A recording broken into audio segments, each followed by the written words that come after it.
Bonjour à toutes et à tous pour cette nouvelle conférence vidéo qui est dédiée à la relation entre Hannah Arendt et la pensée. Donc Hannah Arendt et la pensée. Son ami de plus de 50 ans, Hans Jonas, a dit dans le Partisan Review, je le cite, « Penser était sa passion et penser avec elle relevait d'une activité morale ». Donc Hannah Arendt, comme je le dirai plus tard, était fascinée par l'activité de la pensée. Ces phénomènes de la pensée étaient objet d'analyse d'un de ses maîtres, Martin Heidegger, dans Was ist Denken. Hannah Arendt, pour elle, de pouvoir comprendre le réel, la relation de la pensée avec le réel, a écrit à la fin de sa vie, en américain, un ouvrage qui s'appelle The Life of the Mind, la vie de l'esprit, traduit en français. Et il s'agit du dernier ouvrage de la philosophe, resté inachevé à cause de sa mort. La philosophe y travailla de 1970 à 1975. Cet ouvrage fut publié posthume après sa mort. Il faut dire, ça c'est très important, que pendant l'œuvre précédente, La condition d'homme moderne, dont le titre fut Vita activa, donc en latin, la vie active, en anglais, Between Past and Future. Hans Jonas fait remarquer que la vie active, donc la condition de l'homme moderne, en traduction française de cet ouvrage, appelle comme complément les derniers ouvrages de la philosophe, La vie de l'esprit, comme j'ai dit auparavant. Cette vie de l'esprit qui considère un au-delà de la condition humaine, une transcendance de la condition humaine, c'est-à-dire la vita contemplativa, en latin, c'est-à-dire une vie de contemplation. C'est quoi cette vita contemplative? C'est la vie de la pensée. Et Hannah Arendt s'épanche sur ce thème de la pensée, et notamment de la vie de la pensée. Avec la vie de l'esprit, Arendt répond donc à la nécessité de parler de la pensée après avoir parlé de l'action de l'homme, de l'action effectuée par les hommes dans la vie pratique, donc de la praxis, ce que les Grecs et Aristote appelaient la praxis, c'est-à-dire l'action. Donc à côté de l'action, nous posons l'activité de l'esprit, la vie de l'esprit, c'est-à-dire la pensée. Dans une conférence de 1970 qui s'appelle Thinking and Moral Considerations, Hannah Arendt essayait déjà de montrer comme l'absence de pensée peut déboucher sur le mal et causer le mal.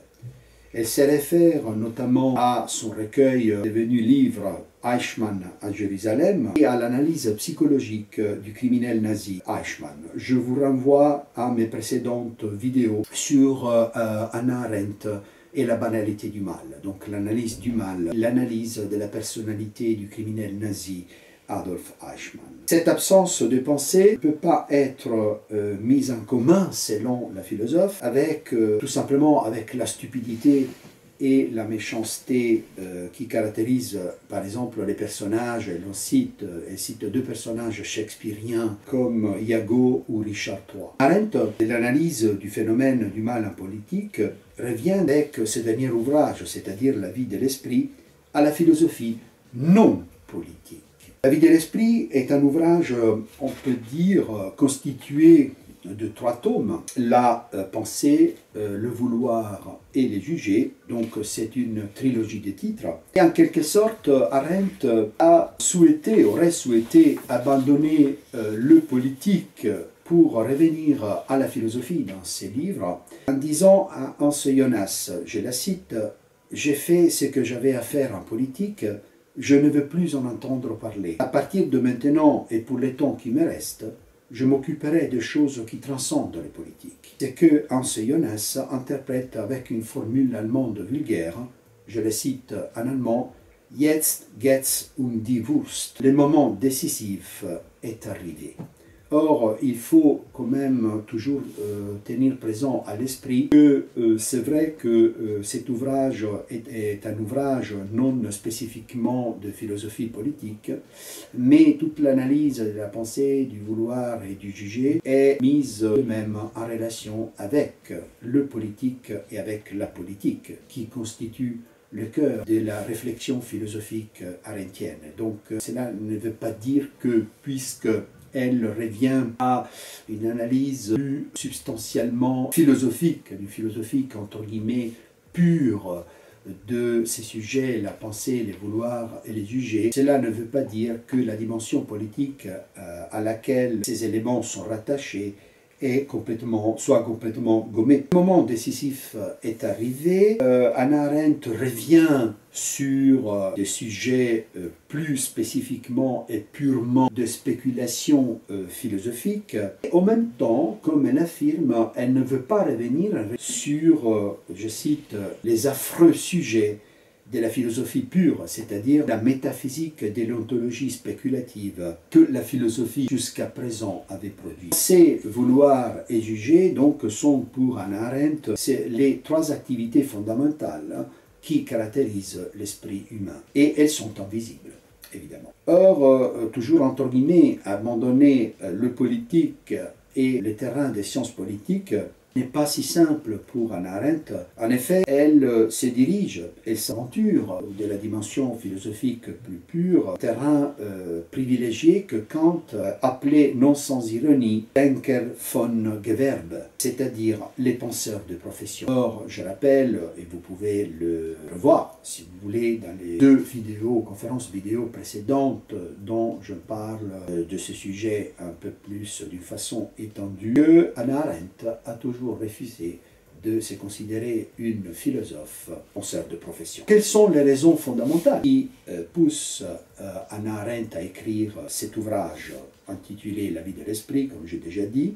Les raisons fondamentales sont, nous le verrons maintenant, le fait qu'elle s'intéresse aux activités donc, de l'esprit, penser, vouloir et juger, veut dire que d'abord, le premier élément elle s'intéresse, c'est le lien existant de l'absence de pensée avec le mal. Nous l'avons vu avec l'analyse Hannah Arendt fait de Adolf Eichmann, le criminel nazi, et puis les questions qui surgissent à la phrase du personnage historique romain ancien très important qui s'appelait Caton. Voici les questions posées par Caton. Que fait-on quand on ne fait que penser? Et où est-on alors qu'on est toujours normalement entouré d'autres êtres humains? On se retrouve en sa seule compagnie. Arendt, malgré la crise de l'ontologie et plus spécifiquement de la métaphysique classique, pense, estime et affirme avec force que malgré tout, la capacité de penser de l'homme est restée intégrale, intacte.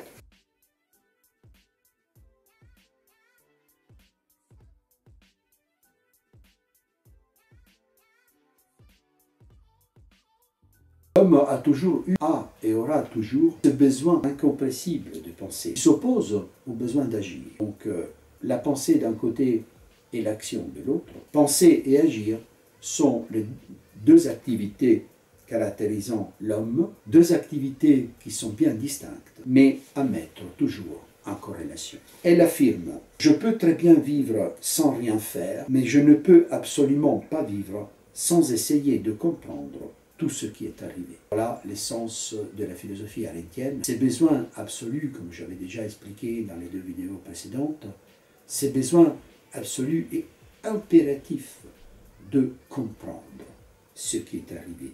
Cela ne peut que se diriger vers la pensée et l'action. Or, nous allons parler dans cette conférence, vous l'avez bien compris, fondamentale.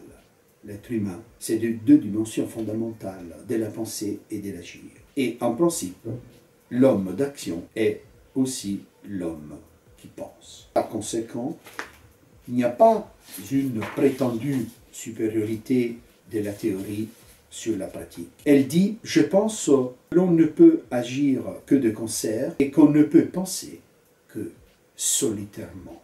Donc il y a cette double dimension fondamentale de l'action qui présuppose, comme nous verrons par la suite, mais nous en avons déjà parlé préalablement, ce qu'elle appelle l'intérêt entre les hommes, c'est-à-dire la pluralité des hommes qui agissent tous ensemble, et puis la dimension de la pensée solidaire. Selon Hannah Arendt, la philosophie a urgemment besoin d'un nouveau thaumazein, ce que les Grecs appelaient thaumazein, c'est-à-dire étonnement, plus précisément ce que Platon, ses dialogues socratiques, appelle l'étonnement admiratif.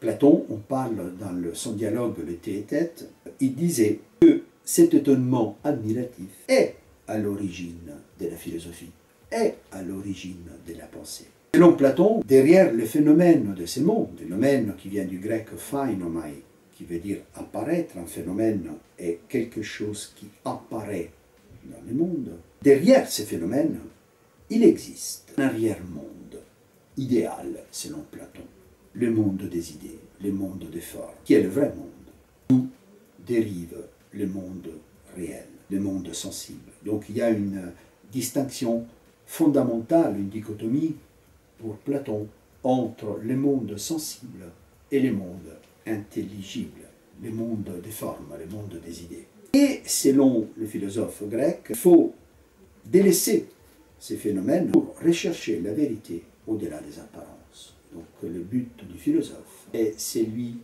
de lire, interpréter, d'aller au-delà des phénomènes pour rechercher la vérité et si possible la saisir.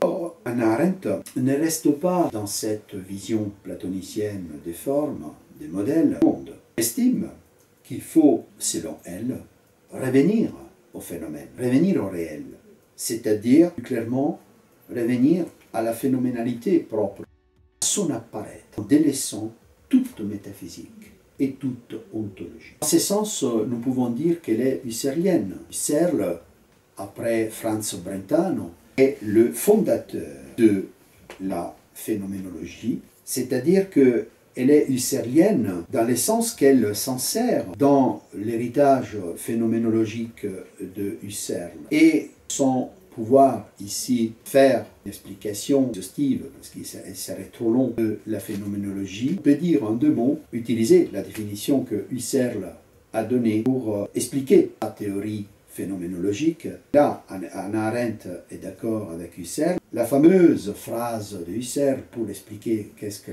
la phénoménologie, zu den Sachen selbst, c'est-à-dire revenir aux choses mêmes. Il faut revenir aux apparences. Et dans la partie donc de l'ouvrage consacré à la pensée, dont nous sommes en train de parler, Arendt élabore une phénoménologie de l'apparence basée sur la philosophie husserlienne. Mais elle s'en distingue. Elle prend, on verra aussi, certaines distances, donc il n'y a pas une acceptation totale de la philosophie husserlienne phénoménologique de la part d'Arendt. Mais elle reprend ce concept fondamental du fait de revenir aux choses mêmes, le zu den Sachen selbst, husserlien. Or, pour elle, il n'y a pas de dichotomie entre être et apparaître. Il n'y a pas un fossé entre ce qu'on appelle l'être et de l'autre côté l'apparaître. Elle rejette cette dichotomie, c'est-à-dire elle rejette la dissociation de l'être, de l'apparaître, à laquelle, cette dissociation, à laquelle nous ramène la métaphysique traditionnelle, où le phénomène n'est qu'un étant qui apparaît, mais qui n'a pas la substance de l'être. Donc, dans la métaphysique, dans l'ontologie, dans la métaphysique traditionnelle philosophique, classique, il y a cette séparation, fossé entre l'être et l'apparaître. Et ce qu'elle dit donc la métaphysique traditionnelle, c'est que le phénomène, ce qui apparaît dans le monde, est seulement un étant, un être qui apparaît, mais qui n'a pas la substance de l'être. Donc il y a une transcendance de l'être par rapport à la substance individuelle de l'étant qui apparaît dans le monde réel. Je cite le rhéteur Gorgias, le dialogue Gorgias de Platon, qui affirme à ses propos « Être n'a rien de manifeste, puisque cela n'apparaît pas aux hommes. Paraître aux hommes est faible, puisque cela ne réussit pas à être. » Donc nous saisissons ici cette dichotomie.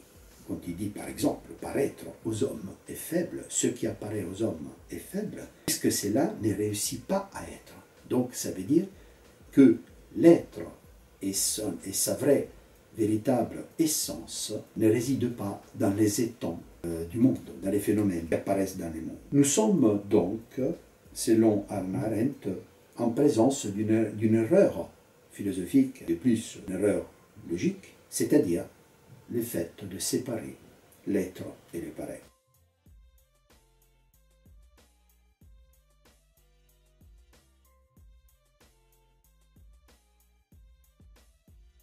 Hannah Arendt reprend, c'est très intéressant, les thèses du biologiste antifonctionnaliste Adolf Portmann qui contestait le préjugé métaphysique. Je cite, l'essentiel se trouve en dessous de la surface et la surface est superficielle. Si nous faisons une interprétation philosophique de cette affirmation et de la thèse fondamentale de ce biologiste antifonctionnaliste Adolf Portmann, il y a une phénoménologie de la biologie, une phénoménologie de la vie, une phénoménologie du réel qui défend le fait que la surface n'est pas superficielle. Ce qui est en surface est déjà l'être. Nous sommes portés à dire ce qui est en surface est superficiel. Nous devons aller au-delà de la surface pour pénétrer les secrets cachés, c'est-à-dire de descendre dans un arrière-monde où l'être existerait dans sa substance. Eh bien non, pour ces biologistes, effectivement, non, l'essentiel se trouve à la surface des êtres vivants et non pas en dessous de la surface même. C'est donc Hannah Arendt qui cite dans son livre ce biologiste. Donc on peut parler à ce moment d'une phénoménologie arendtienne. Cette phénoménologie vise à non pas à détruire la métaphysique philosophique ancienne. En cela, elle est influencée par Heidegger, qui vise une déconstruction de la métaphysique classique. Mais attention, déconstruire ne veut pas détruire. Donc il ne s'agit pas d'une destruction de la métaphysique, de la pensée philosophique précédente, d'une déconstruction, qui n'est pas la même chose. Donc, déconstruire la métaphysique et l'ontologie ancienne ne veut pas dire dénier la tradition philosophique de la pensée, et selon Arendt, de revenir en arrière, c'est-à-dire de parcourir à rebours l'histoire de la pensée philosophique, l'histoire de la philosophie, afin, comme elle dit, d'en extraire des éclats des pensées. Elle ne veut pas dire que, puisque Arendt critique, par exemple, Platon, que Platon est à bannir ou est à éliminer de la pensée philosophique. Absolument pas. Reste une référence immense. Et Arendt cherche, donc en revenant en rebours de la pensée philosophique précédente, cherche des éléments, des éclats de pensée, comme elle disait,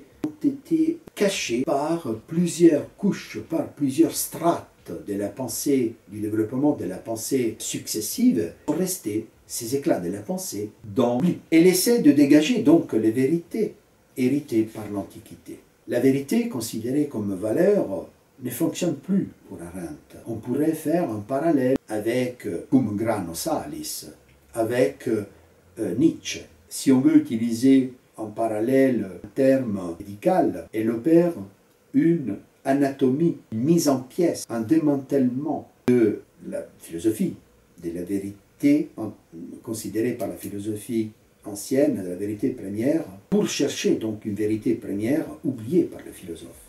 C'est donc cela. La pensée stricto sensu ne vise pas, selon Arendt, la vérité et son acquisition, ne vise pas les savoirs. Que nous voyons déjà ici comme elle commence déjà à esquisser une définition de la pensée, une approche de ce que pourrait être la pensée et de la relation de la pensée avec le monde. La pensée n'est ni l'entendement ni l'intellect. Kant, rappelle Arendt, distingue entre l'entendement, Verstand, et la raison, Vernunft, dans la critique de la raison pure, comme vous savez. Et donc, Arendt reprend Kant et se fonde sur cette distinction kantienne. Kant dit « Les concepts rationnels servent à comprendre, begreifen en allemand, comme les concepts intellectuels servent à entendre les perceptions. » Donc il y a une dichotomie entre l'entendement et la raison. Pensée divisée en entendement et en raison. Quelle a été l'erreur de la métaphysique? Elle a été celle de comprendre les significations des vérités. Le fait de grouper tous les êtres, tous les étangs existants dans le monde, sous un dénominateur commun, c'est-à-dire de les regrouper, selon Platon, sous l'un bien, alors, comme dit Arendt, rappelle Arendt aussi, sous les dieux chrétiens, sous lesquels tout est unifié. Il s'agit donc d'une conception monologique de l'être que Hannah Arendt rejette.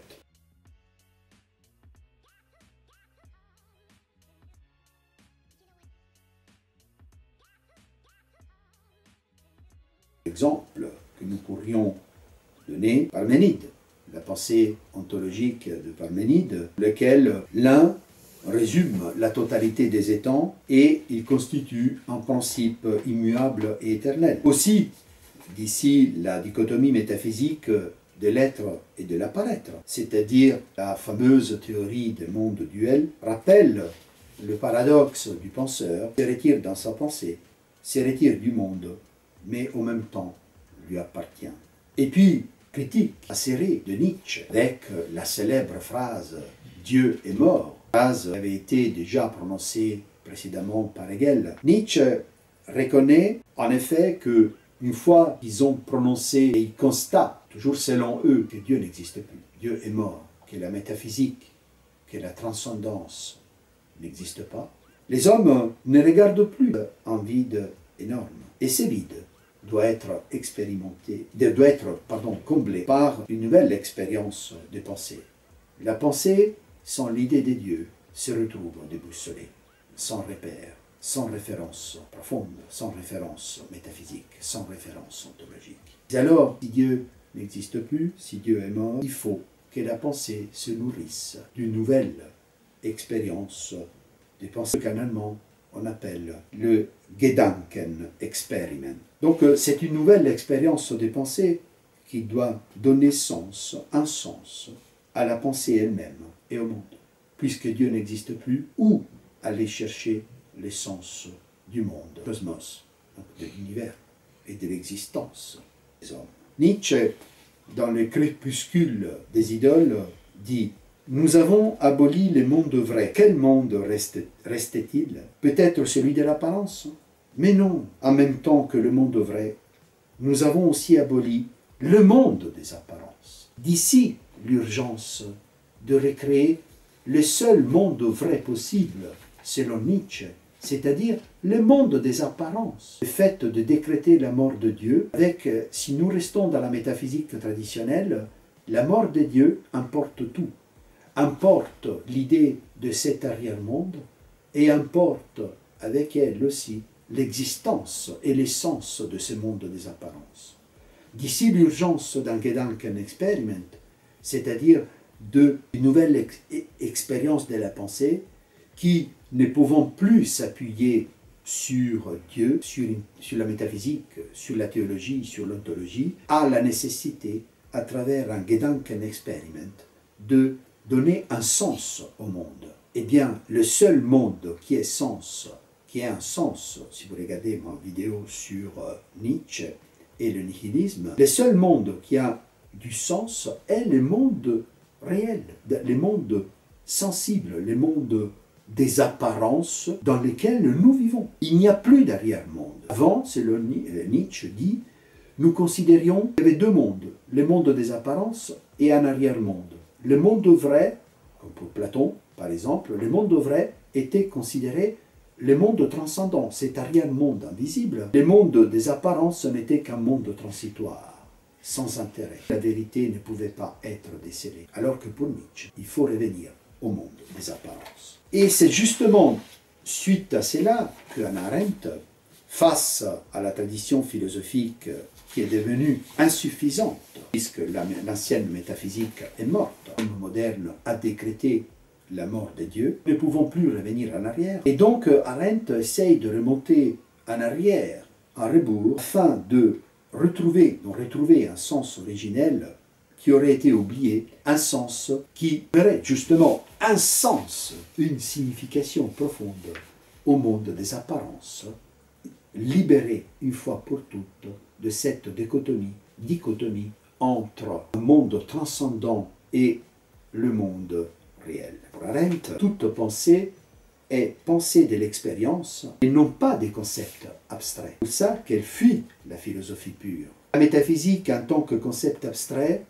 n'a aucun intérêt pour Arendt, donc les concepts abstraits, ontologiques ou métaphysiques qu'ils soient, n'ont pas d'intérêt pour un Arendt. La pensée, pour revenir au sens, selon Arendt, profond de la pensée, c'est le fait de la tourner vers un monde transcendant. Et le fait de la tourner vers un monde transcendant n'a plus de sens, ne peut plus caractériser la philosophie aux yeux des modernes et de la modernité. Donc nous devons nous détourner d'une pensée tournée vers la transcendance et la ramener dans le monde des apparences, dans le monde réel. Le sens premier à retrouver serait donc pour elle celui du Gedankenexperiment. La phénoménologie, nous sommes en plein dedans dans la phénoménologie arendtienne, donc est là. Cette dernière est une sorte de phénoménologie, mais comme elle affirme, pas à la manière réalisante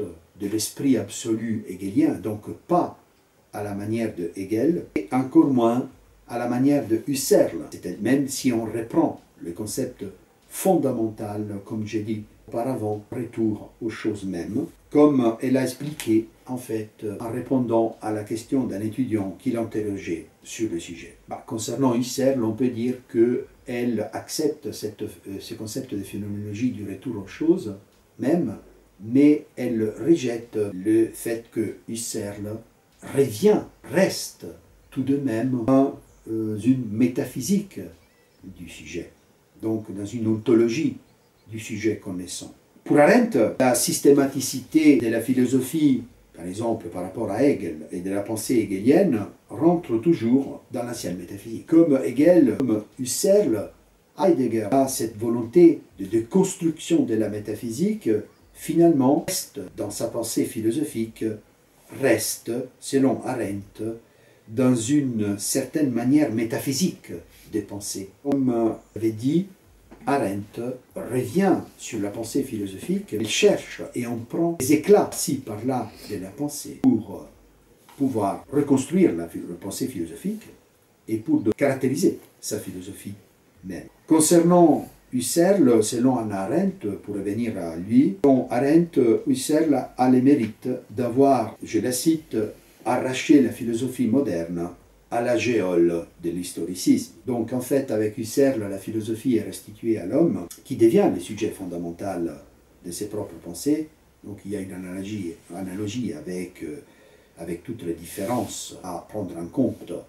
Et Husserl l'explique dans son texte fondamental, il explique synthétiquement qu'est-ce que la phénoménologie dans ses méditations cartésiennes. Il y a quand même une différence avec Descartes fondamentale.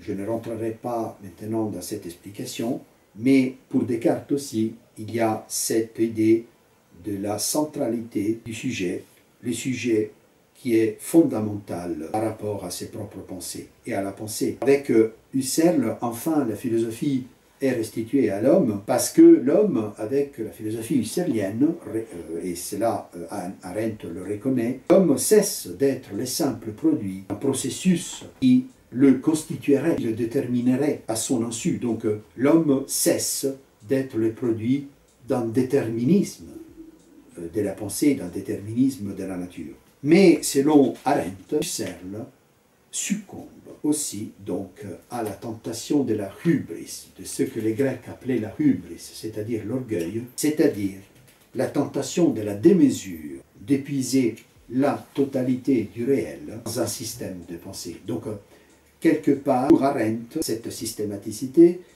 chez Heidegger, quelque part aussi, on retrouve la systématicité de la pensée philosophique, donc chez Husserl aussi, différemment chez Hegel, mais il y a cette systématicité. Chez Heidegger, quelque part aussi, garde de traces de la métaphysique testée.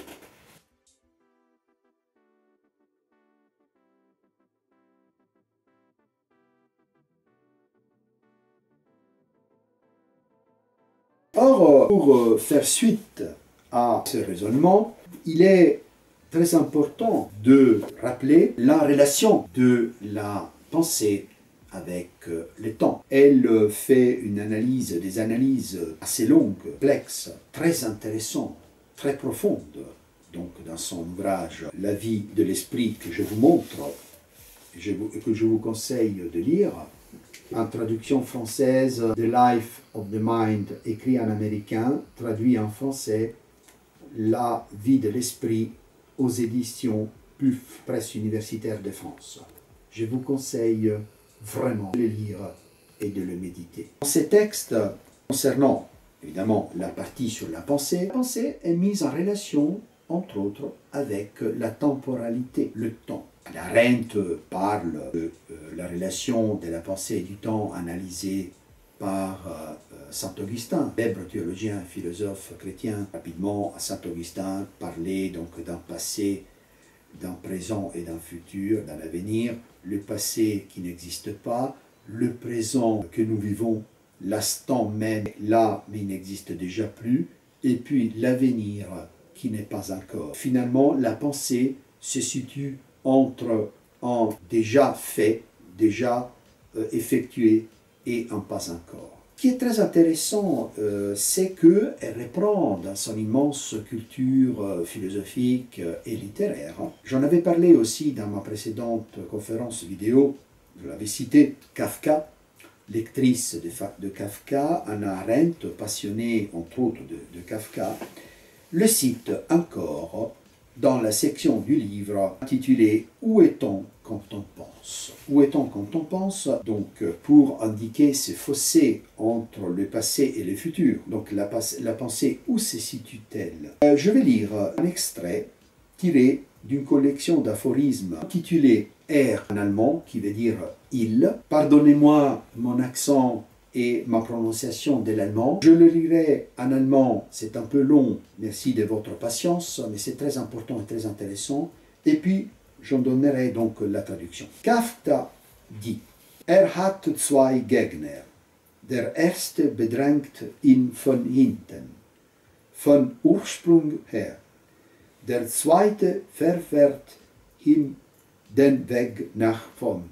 Kämpft mit beiden. Eigentlich unterstützt ihn der Erste im Kampf mit dem Zweiten, denn will ihn nach vorn drängen. Und ebenso unterstützt ihn der Zweite im Kampf mit dem Ersten. Treibt ihn zurück. So ist aber nur theoretisch, denn es sind ja nicht nur die zwei Gegner da, sondern auch noch selbst. Und immerhin ist es sein Traum, dass einmal in einem unbewachten Augenblick, dazu gehört allerdings eine Nacht, so finster, wie noch keine war, aus der Kampflinie ausspringt und wegen seiner Kampferfahrung zum Richter über seine miteinander kämpfenden Gegner erhoben wird. Je donne la traduction. Il a deux adversaires. Le premier le serre sur l'arrière, à partir de son origine. Le second lui barre la route par devant. Il se bat avec les deux. À vrai dire, le premier lui prête son appui dans sa lutte avec le second, car il veut le pousser vers l'avant. Et de la même façon, le second lui prête son appui dans sa lutte avec le premier, puisqu'il le repousse en arrière. Mais cela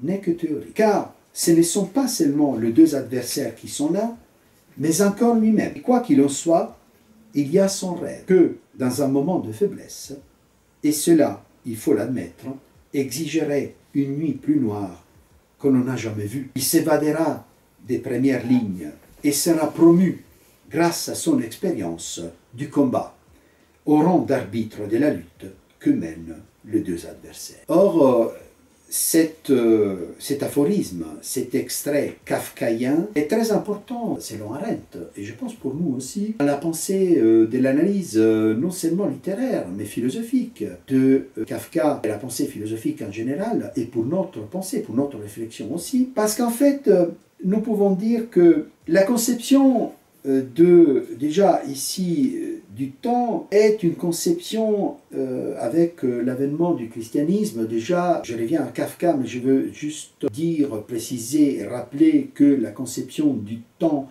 n'est pas la même pour les Grecs et pour les chrétiens, c'est-à-dire qu'avec les Grecs, la conception du temps est circulaire, donc d'ici aussi l'idée de l'éternel retour reprise par Nietzsche, qui à un certain moment prend en considération dans la volonté des puissances aussi une linéarité du temps de la volonté de puissance, dont doit être animé le surhomme, l'homme qui doit se dépasser et s'insérer dans cette volonté de puissance. Donc l'éternel retour de choses, éternellement, et donc cette circularité du temps qui est brisée par la conception chrétienne du temps, qui est une conception linéaire. Or, qu'est-ce qu'il veut dire cet aphorisme de Kafka? C'est que par rapport donc au temps et à la pensée, l'homme et sa pensée dans le temps,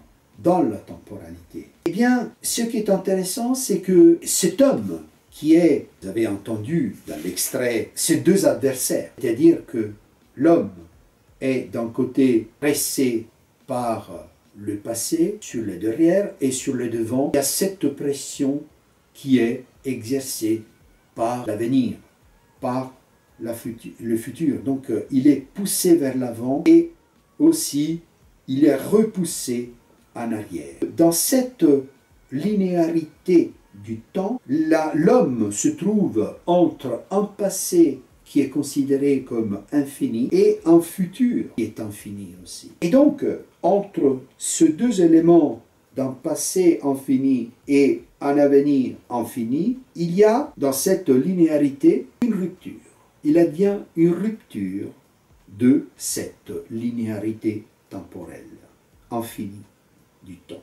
À quoi est-elle due cette rupture de cette linéarité temporelle? Est due à l'homme.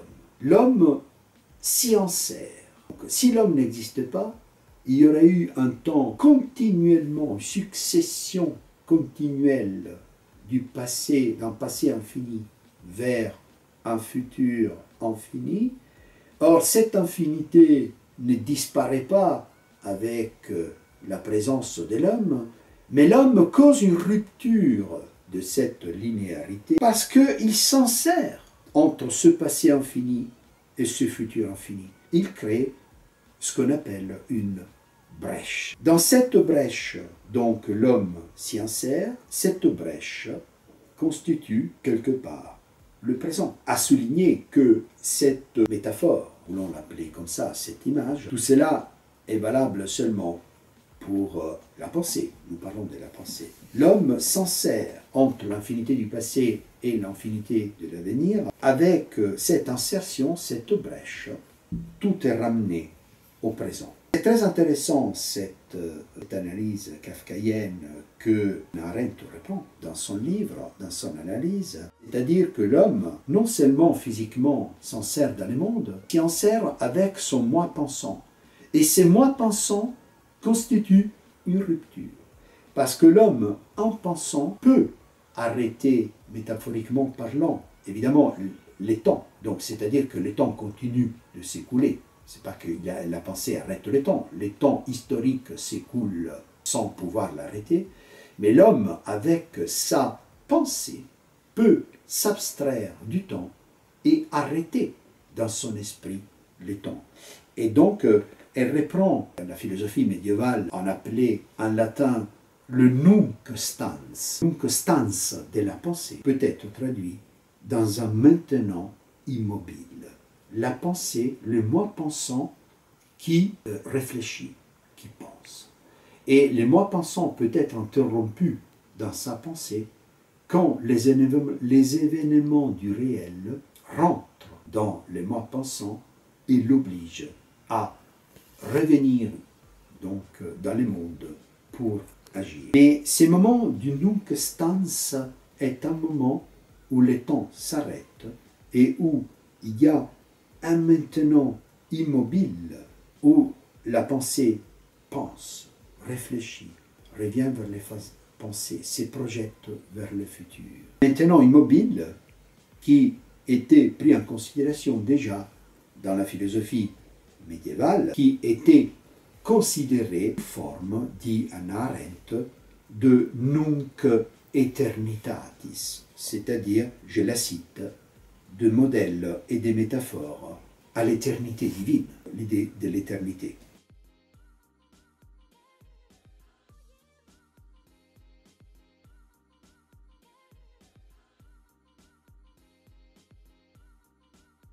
Pour Hannah Arendt, qu'est-ce que la pensée? Pour elle, la pensée est un nunc stans, est une activité hors de l'ordre, est en dehors de l'ordre. Donc la pensée est une activité en dehors de l'ordre.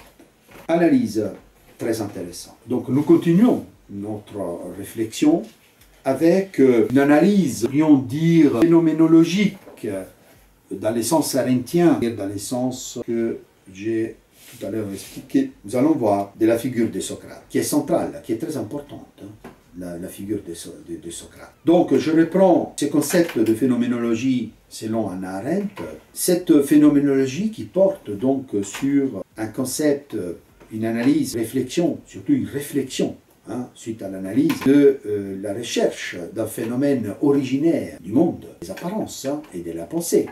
C'est-à-dire, nous avons dit qu'il n'y a pas de dichotomie entre arrière-monde et monde des apparences. Donc, l'être et les paraîtres se confondent, sont la même chose. Et dans ces cadres, le phénomène originaire qui justifie cette pensée arendtienne est l'espace politique d'apparence et d'appartenance. C'est-à-dire, la phénoménologie arendtienne est une phénoménologie politique. C'est-à-dire que si vous reprenez, excusez-moi si j'y reviens constamment, mais pour comprendre mieux ces concepts, vous pourrez aller voir, si vous le voulez bien, les deux conférences précédentes sur Hannah Arendt. Il y a sa pensée politique et la relation avec le mal. La phénoménologie arendtienne est une phénoménologie politique, essentiellement, presque totalement politique. Fondée sur quoi? Sur la pluralité des hommes. Or, elle reprend par exemple certains éléments de la phénoménologie d'un grand philosophe français du XXe siècle, Merleau-Ponty.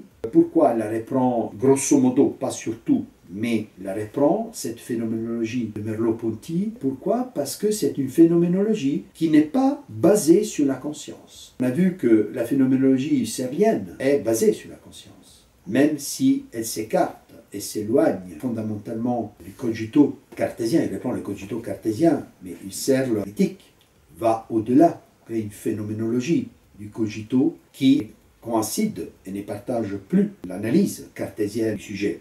Mais pour Husserl, on a vu que le sujet reste fondamental dans son analyse phénoménologique. Or, dans l'analyse phénoménologique de Merleau-Ponty, le concept de phénoménologie ne se base pas sur la conscience, mais plutôt sur la matérialité des phénomènes, sur l'apparence et sur la matérialité des phénomènes eux-mêmes, et sur le fait que personne ne connaît la vérité, et donc qu'il n'y a pas de vérité cachée derrière les apparences. Selon Arendt, l'erreur des philosophes a été celle de chercher, comme je l'ai dit tout à l'heure, une vérité derrière les apparences, cachée dans les apparences, afin de saisir une réalité transcendante.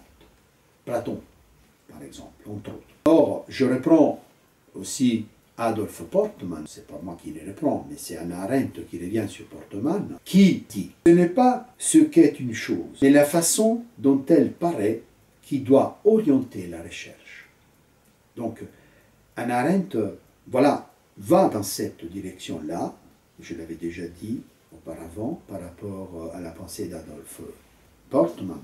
La pensée pour Arendt doit avoir comme finalité le fait de, je la cite, de sauver les apparences.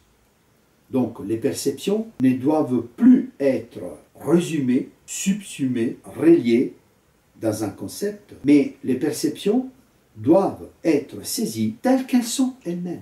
Donc Hannah Arendt se base sur le monde phénoménal. Le monde phénoménal a comme condition la condition de la pluralité. La pluralité. Or, elle dit, et dans ceci, elle s'oppose à Merleau-Ponty, par contre, ni Husserl, ni Merleau-Ponty dans leur élaboration phénoménologique philosophique, ni l'un ni l'autre se sont intéressés à la pluralité des hommes. Donc, dans ces mondes, pour Arendt, l'être, je la cite, l'être et le paraître coïncident. La pluralité, elle dit, la pluralité est la loi de la Terre et tout ce qui existe a un spectateur. Donc, je le répète encore, Hannah Arendt aspire à une phénoménologie politique. Qu'est-ce que ça veut dire politique? Le fait que les hommes vivent ensemble. C'est le vivre ensemble, c'est l'inter-esse latin, le vivre ensemble, et donc la pluralité.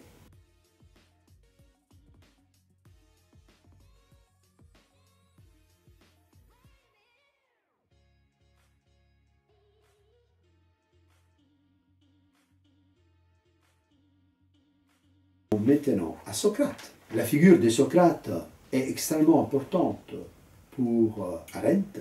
Socrate, il est saisi non seulement comme personnage historique, oui, mais pas seulement, et, oui, personnage historique, oui, mais elle le saisit surtout comme un personnage, bien sûr, réellement existé, qui n'a rien écrit d'ailleurs, qui est pris, pour Arendt, considéré, interprété comme vraiment un philosophe, mais plus qu'un philosophe, un penseur dont la portée de la pensée traverse les siècles, traverse les millénaires, traverse toute la pensée philosophique.